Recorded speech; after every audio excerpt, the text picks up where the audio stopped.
আজকে তোমার জন্ম সার্টিফিকেটের ফটো হবে, তার জন্য আজকে ভালো করে সাজতে হবে। একটু ভালো করে চশমাটা লাগাও, হ্যাঁ এখানে। আর একটু মাথাটা কাড়ে দিই ভালো করে, নাহলে কিন্তু সুন্দর লাগবে না। তুমি আড়িয়া, অন্যজন তোমাকে দেখে পছন্দ করবে আবার। দেখো আয়নাটাতে দেখো, সেই লাগছে তোমাকে। দেখো একটু হাসো তো, একটু হাসো। দেখো, ও লে, ও রে আসছে রে, বাবা রে। একটু ফটো হবে তোমার, কারণ জন্ম সার্টিফিকেটের ফটোটা লাগাতে হবে না, সবাই দেখবে তোমাকে।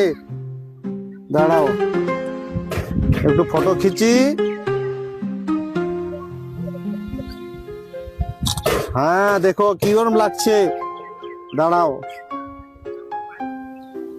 তোমাকে সবাই দেখছে, তোমাকে পছন্দ করছে আবার, খুব দারুণ লাগছে তোমাকে। অনেক কিন্তু তোমাকে দেখে কিন্তু মেয়েগুলো কিন্তু ফিদা হয়ে যাবে। দেখো তো, একটু ক্যামেরাটা কাছে নিয়ে আসো। ও রে, কিতনা সুন্দর, একটু হাসো হাসো একটু।